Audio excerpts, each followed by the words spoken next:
Welcome to Crypto Calling. Today's guest is Adhikar Naidu. He's the co-founder of Signa X, and I talked to him about how to enter the Metaverse cheaply and quickly. Welcome to this episode of Crypto Calling. Today's guest is Adhikar Naidu. He is the co-founder of Signa X, and Signa X is part of our BFG Superstars program. I'm thrilled to have him here with me. Adhikar, welcome to the show. Thank you, Felix. Really nice to speak on Crypto Calling today, and I'm personally excited to share a lot of learnings along my way. Yeah, that's going to be the interesting part of this interview. But before we start, who are you? What was your way into the crypto space? Good. Yeah, I think an oft asked question in this world, and just to kind of set a bit of context. Again, I come from the finance world per se, very much into investment banking. I was an investment banker at Goldman Sachs, covering their hedge funds and private equity businesses in New York and Asia. And then post that, I think one area which I've been inclined a lot, I think even since childhood, was all things tech and innovation. And that's when I really wanted to focus my academic degree in the digital innovation side of things. So that's where I pursued my master's in information systems and digital innovation at London School of Economics in the UK. And I think in that process, one of the interesting parts during that program was there was a lot of focus on emerging tech. And in fact, my thesis was on emerging tech during my time at LSE. So there was a lot of focus on what we called the world economy 4.0 or the industrial revolution 4.0, because, we've seen 1, 2, 3, but 4 is where, all the machines interconnected. And that was way back in 2016, 17, I think when I think crypto really started taking off. There was quite a bull run happening during those times. And then, I think blockchain, again, in particular, was something which was close to my heart. I did explore quite extensively in terms of reading.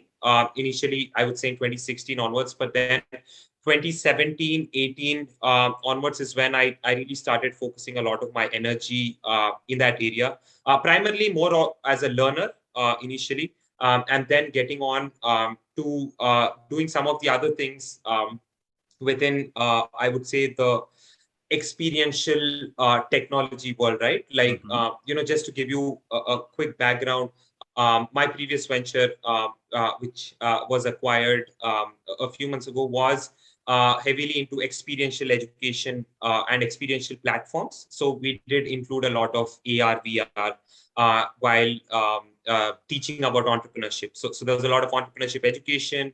There was a platform to manage incubators, accelerators virtually in a very experiential way. So my tryst with a lot of these, Web3 technologies, if I have to encompass everything in one word, goes back to, I would say, 2017, 18, when I started off, and then my previous venture in the last 3 years, really, I think, put my foot firmly in the sand, I would say, of that world. And then, and then that journey went off really well. My previous venture, we built, scaled, and sold it.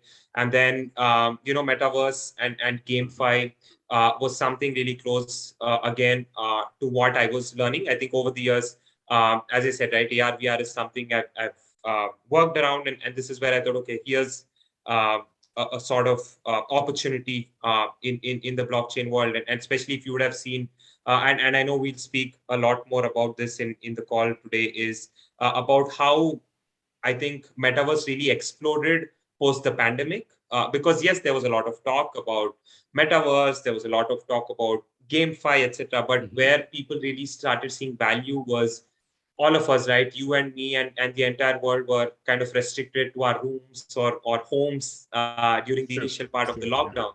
And we really didn't have a lot of means of communication apart from, let's say, a WhatsApp or a Zoom or Teams. And that's when Metaverse came into the picture. But yeah, I'm sure I'll have a deep dive on how that came into the picture. But yeah, that's how the Signa X journey started. And that's how I really entered the metaverse and gaming worlds. Yeah. Awesome. So basically, finance until 2017 or a little like 18 roughly ish, and then kind of serial entrepreneur, I guess, if you want to call it that way. Awesome story. So I would first have multiple questions. The first one would be, what does Signa X do? And then we're going to go into like some of the further questions arising from that. Sure. Sounds good. Yeah. So maybe I'll give a quick 101 of what Signa X is, and what does it do, and then maybe get into some more details of what are the problems we are solving in the ecosystem and stuff like that. So the first, if I have to put it in 2 or 3 sentences, Signa X is the digital asset creation and leasing platform for the metaverse and gaming worlds.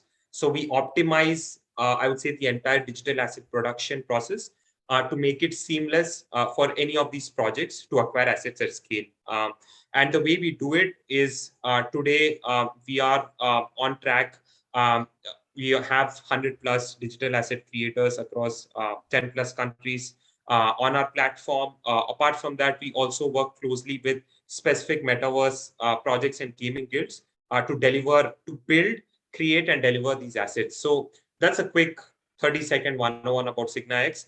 And then, we could get into in terms of what's the problem we are solving, what's the market size, etc. I would love to go into the problem. Who's your target group right now, and which part of their lives you make easier? Great. Sure. So, if I have to take a step back, Felix, today in the traditional Web3 world, right? Like, there's a lot of activity happening. Yes, there's this whole talk of crypto winter, but even that, I think, hasn't really stopped a lot of projects from taking off. And when I say a lot of projects, especially in the metaverse and GameFi world, just I think the other day we were speaking to an upcoming, virtual world, which houses, or rather, which caters to houses of some of the top whales in the crypto industry. So they're building out their virtual houses, which could be penthouse, a flat, you name it, big buildings, etc., right? And this process, what's happened, I think, over the past couple of years, especially more so in the last 6 months, I would say, is today metaverse and gaming projects are actually finding it difficult to produce a lot of these 3D assets, right? The digital assets at scale. Because they really have small in-house teams. Today, just to give you a bit of perspective, at the max, even a big metaverse project ends up having 10 or 20 people at the max in terms of in-house digital asset creators. And for that, what's happening is it's resulting in limited experiences for their users, right? It's not as immersive as they want it to be. And apart from that, what really is happening is because there's so much of a supply side constraint, the talent or the demand for some of these asset creators has also shot through the roof, which means that today it is really expensive to create or even buy in-game assets or metaverse assets, right? And this will forever be a barrier if you have to, let's say, get a lot of Web2 players into the metaverse, because we are focusing on the next billion players which will come into the metaverse and the gaming industry. And to get them on board, you really need to have cost as a very important factor. And I think one of the other things which today is very prevalent in the industry is just to build some of these assets, right? It takes anywhere between 3 to 4 weeks at the minimum, and then even 2 to 3 months at the maximum. So there is a lot of technicalities and issues involved in minting and marketing an asset. And we've combined, or rather we've targeted each one of these problems specifically and sort of solve these pain points in terms of, one, building or rather curating a set of highly qualified digital asset creators. Second, the time to market, right? Today, we are at least 2x faster than any other solution in terms of building out digital assets for any of the metaverse or gaming projects. And that in itself gives a head start for a lot of these metaverse gaming projects, because today time is of the essence. You know it, I know it. we've been in the Web3 world. And I think even if you, let's say 10 years back, if you have to launch a product in the e-commerce world, or let's say the FMCG world, which is your mom and pop stores or your grocery shops, business models used to get evolved maybe once every 2 years or 3 years. But in Web3, it is hard. Like, it's brutal. I think models get evolved within 3 months. So imagine a metaverse or a gaming project saving 3 months of their life cycle in acquiring users because their virtual world is up and running. So that's the sort of problem area we are focusing on, and we are trying to solve. So basically, when you say you limit the time to market, you're basically, advertising to the guys who really want to be fast and who are afraid that if they take 3 to 4 months longer, that they will be obsolete and behind the curve in that case. Yeah. All right. Yes. I think that's a good summary. And apart from that, I think today one of the issues is everyone wants to build a metaverse world, but they really don't know how to start, right? If you see a lot of these big players, apart from the usual biggies, let's say like Decentraland or Sandbox or Roblox or CryptoVoxels or one of those, there are a lot of upcoming metaverse worlds who have a sizable population, a good set of players, but they just aren't able to create immersive experiences for them. As simple as that. And they're finding it difficult. And this is where we'll come in and say, hey, not only can you create these experiences, you can mint them on chain, on our platform, and deliver all these assets to your users. And more importantly, actually unlock a whole new digital economy by actually leasing out. So that's something I'll also cover in a few minutes' time. But yes, that's what we are focusing on. If you had to come up with one company that would be like your most stereotypical or archetypical customer, who would that be? Which company would that be, or what would that look like? Yeah, really interesting question, Felix, and something, and I think three sort of ideal customers come into my mind when you ask that question. So the first one would be an upcoming metaverse project who have a critical mass of users, and they really want to onboard them and give them immersive experiences, right? And today they do face a lot of difficulties in actually creating that virtual world. Just the other day, we saw one of these upcoming metaverse projects showcasing some of their sort of beta worlds to some of their users on Twitter, and it looked empty.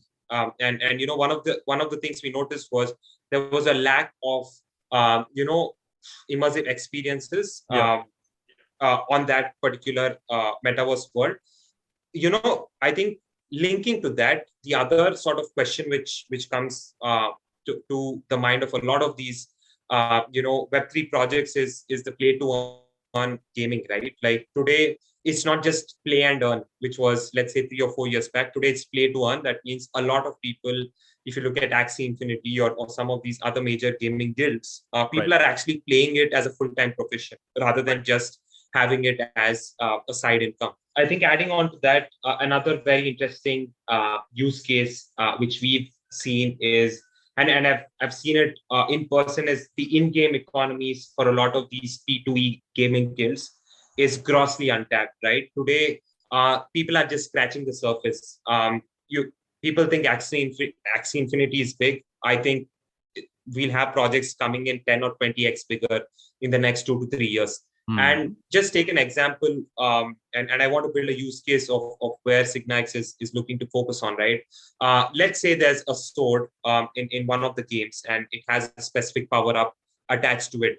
Imagine you as a player leasing it out to your, let's say, fellow friend or a player somewhere else in the world with that specific power-ups for a period of 1 month, right? And to achieve, let's say, that particular sword, you probably have to spend 6 months, but that's already done. And you're willing to pay a premium for it and say you're willing to pay 0.2 Ether or whatever for that particular asset. You get it leased out. Imagine the sort of in-gaming economies which are going to boom in these P2E gaming guilds, because one, you're not only increasing the economic transactions within that world, two, you're actually benefiting in-gaming players as well, right? Like today, I'm able to earn not just by breeding Axies, I'm able to even earn by, lending my weapons. So that's an important use case we've seen. And we, as I said before, we just partnered with one of Asia's fastest growing gaming guilds. And that is one of the really interesting, projects which we'll be taking up in the next few months. And I think the third one. I can definitely see the use case in that, because they would also, get rid of the, at one point, dormant accounts. If you basically hit a cap, and if you don't find the game challenging anymore, what do you do? Right? Correct. No, I agree. Yeah. And actually, adding on to that, one of the other sort of really interesting demand areas or the use case we've seen specifically in the last few months or weeks has been a lot of demand from brands and businesses looking to enter the metaverse. Because today, just look at what the announcement which happened yesterday or day before, right? The Crown Prince of Dubai announced an entire metaverse strategy for Dubai, which means a 4 billion sort of economy being created, 40,000 virtual jobs being created. Imagine, let's say, Gucci or Zara, who ideally target the population in the Middle East. They need a sort of virtual medium as part of their omni-channel marketing strategy. And today, everyone has that. Like today, you have the opportunity to showcase your products and tell the customers, hey, you know what, just try this on. Just buy a Zara NFT or a Gucci NFT. You're getting the same social value, right? Because if you see a lot of these bigger brands, they're socially inclined towards owning that, right? Today, if I own a Louis Vuitton, it has a lot of value compared to wearing a normal piece of clothing. So imagine the potential it has of building these virtual worlds. And today, just the other day, we were speaking to one of the top automobile, manufacturers in Asia, and they wanted to build a virtual showroom to showcase their sports bikes and vehicles to prospective customers. And they believe it's actually going to unlock an entirely new customer segment. Because today, if you want to, say, buy a sports bike in Asia or even Europe or UK for that matter, you need to go to the showroom, you need to check it out. Yes, there is going to be the brick and mortar angle to it, but that's when you're actually buying it. Imagine you experiencing the entire thing in a virtual world, saying, hey, you know what? I love this product. I'm just going to buy an NFT, for example, pre-book it as an NFT and go and buy that product in a brick and mortar store. So imagine the sort of sales cycle we are cutting down, right? Like today, if a customer is interested, he or she might think 2 days to buy a bike. But if you're buying an NFT at the moment, in a spur of a moment, let's say spending 50 Ether or 100 Ether on that, and $100,000 bike is purchased instantly. And you've potentially converted a customer which would have lost their way in the customer journey. So that's a very interesting use case we've seen. And we personally believe that a lot of brands trying to enter the virtual world, they can just come on and really work at Signa X. They can build up a virtual world in less than 4 weeks, right? As simple as that. Time to market, as I keep saying, that's our key focus area, is get on there, start converting your customers. As simple as that. All right. Now I think we understand the business model behind Signa X. I want to shift gears a little bit. You are part of the BFG Superstars program, and I want you to just reflect a little bit. How was that process? And I'm going to have a very interesting question afterwards, I guess. Great. No, I think personally, it's been an amazing journey at BFG Superstars. And I'm sure along with my co-founder, Akash, who will also tell you quite a bit about the journey. And just to take a step back, I think the way the journey started in itself was pretty interesting because, again, I come from very much an entrepreneurial background of, let's say, working as an entrepreneur or speaking to a lot of different entrepreneurs, et cetera, et cetera. And the fact that they had such a structured program in place where the initial stage is just ideating, right, and doing nothing else. And I think I personally believe as an entrepreneur, if you ideate well, that's job half done. Of course, there's the other half of executing. But yes, that's probably going to come in later in the life cycle of an entrepreneur, right? The first thing is ideate well enough. And I think the initial part of the journey at BFG Superstars, the first few weeks, was actually ideating with an open mind rather than coming in with sort of preconceived notions about, let's say, the Web3 world or the startup world or whatever for that matter. And that really set the pace in the initial weeks. And then beyond that, I think the sort of targeted mentoring which came into the picture is something which is praiseworthy, because every week we had a specific topic, right? Like during the early stage, it's not just about the idea. It's about how do you start thinking about the team? How do you start actually thinking about a product which people buy rather than something which you like personally? And I always believe build a product that people buy, not what you want to sell, because it's two different things. You love a product, you want to sell it, but hey, if there's no customers, what's the point, right? Always think about demand-led, or how do you generate demand for a product? And that was, I think, one of the core principles which really aligned to our value system as well during BFG Superstars, the journey. And apart from that, again, I've worked in different countries over the past years, and this was a really nice extension of all those memories and journeys, because I think we had people from 8 to 10 countries in the cohort, very much spread across different parts of the world. All of them, albeit virtually, and I know I'll meet a lot of them in person soon. But it's just an amazing place to share thoughts, right? Like, forget about building an enterprise. Maybe just spend half an hour understanding what everyone thinks about Web3, because my perception about Web3 might be a bit different from what you think. You might be bullish on, let us say, DeFi. I might be more bullish on DAOs or Metaverse or other things. So it's just really nice to understand what everyone thought about it.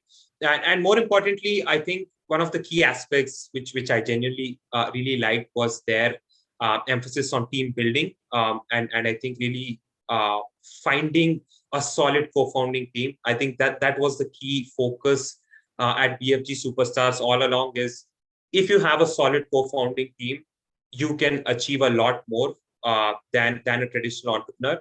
And that, I believe, was the highlight through the entire journey in terms of focusing on the team, building the right product, and approaching the market with the intention of generating demand rather than just building a solution for the sake of it. So yeah, I think those were some of the really interesting insights. Signa X is very special in that way when it comes to the co-founding team. You are two brothers. How did that go? What's the beauty of it, and what's the downside of that? Yes. In fact, it is, as you said, an interesting co-founding team or a chemistry which we hold touchwood. I think my sort of journey with my brother goes back a few years, apart from obviously being brothers and growing up playing and spending a lot of time in holidays, traveling the world. I think one of the other core things which I always looked up. So I'm the younger one, and he's the elder one, and me as someone being the younger one, I've always looked up to him as a mentor in life, and really someone who's been able to guide me in a lot of things, professionally and personally. And I think somewhere what that really resulted in us going in two really interesting career directions professionally. So I come with a background of finance, investments, technology, and that sort of world. And he comes from more of the business management, the executive role, managing business development. And we really thought, okay, hey, you know what? We've seen each other growing up. We've known each other, and at the same time, when we just sat down one fine day, we thought we actually have different career paths, but yet complementary in a lot of ways. So why don't we start something on our own? And just to give you a bit of an inside story, right? I think entrepreneurship in one way actually runs in our blood. I think our father was a first generation entrepreneur back home. And I think that was one of the guiding forces for us with me and my co-founder Akash. Is I think we've seen our father growing up since childhood, actually solving problems. And we have a clean energy firm. It's been more than 3 decades with him in the wind and solar energy space.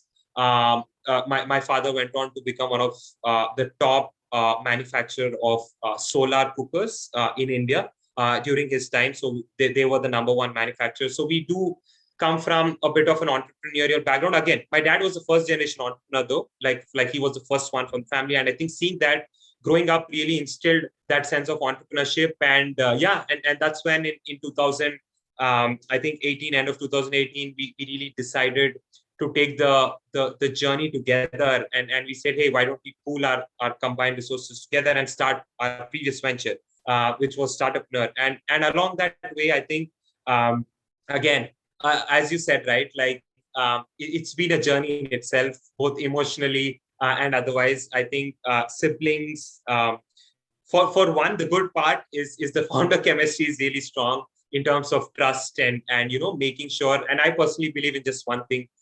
Whenever there's a disagreement or any sort of argument, I have him as the final word. As simple as that. He's the elder one. He takes the final call. As simple as that. Keep it. I think it's really important to set boundaries, because we are not just working professionally, but it's I think emotionally, right. And I personally believe, family is more important than anything else in the world. So that's one of the reasons why we kind of really went through that journey, because we had certain boundaries in place. We said, hey, you know what? I'll take care of this part of the vertical. You take care of this part of the vertical. And just we catch up every day to understand what are the key priorities in place, what's done, what needs to be done, who's taking care of which part of the team. Everything is sort of organized. And I think it's also because we've done a journey together. And the fact that that's done and we've had a lot of learnings, I think we are really excited about Signa X, because both of us personally share a simple vision that Web3 or blockchain, Metaverse, and a lot of things are going to take over the next decade or so, right? Like it's genuinely the future. And that is where we, both of us, believe strongly. And I think as long as you have that vision alignment, it gets easier to execute things when you're doing stuff. And I think that's been one of the really interesting aspects of working with my brother is really him leading the way, right? He's the CEO. He kind of leads the vision. I take care of the product, the operations. So it's a nice complement in one way, understanding each other's skill sets. And more importantly, just as I said, I think the key advice for anyone, for that matter, who watches this podcast and the show today, is that if you're working with family or anyone, just set boundaries straight. I think it's as simple as that. Once you set the boundaries, I'm sure you're able to navigate a lot of decisions business-wise and otherwise as well. So yeah, just keep that going. And as I said, right, like I feel no better co-founder personally in terms of the trust and the connection per se to keep it going. So yeah, I think we are personally really again excited to scale Signa X to newer heights and really take it forward. Awesome. I'll keep that in mind once I decide to found a company with my brother. Nice. That was a very nice answer to end this podcast. There's usually the housekeeping question of where can we find you? Okay, great. So Felix, I think one of the most important things is being accessible, as you said. We are very much available across. Okay, so accessibility in many ways means different things. So one, we are based in London, but we focus a lot in Europe, US, and Asia as different countries. So we are spread across different countries in terms of the customers, the people we are catering to. Apart from that, Adhikar Naidu and Adhikar Naidu on LinkedIn, search, you get us. We are very much accessible. Signa X in itself, we are very much agnostic to any particular country. Of course, our focus is on let's say Europe, US, UK, right. Asia for that matter. But we are open, and really, I think for us, it's really about building a community. At Signa X, it's about building a community of digital asset creators. I think that's one of our key areas we've been focusing on. And just to let you know, just a week ago, we had our first digital asset creator meet, and we had people from 8+ countries attending the first Signa X virtual creator meet. And that's something we are really focusing on a lot, and we're really excited to build that community.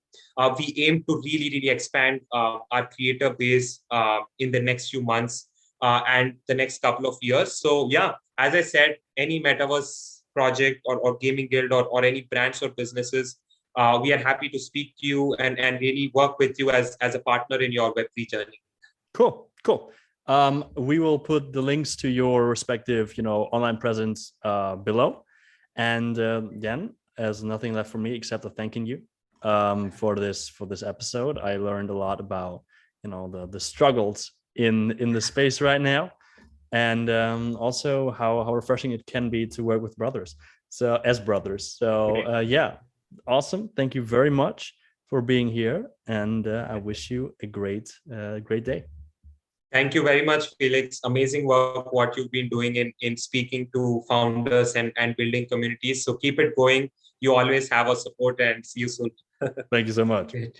Yeah, take care. Cheers.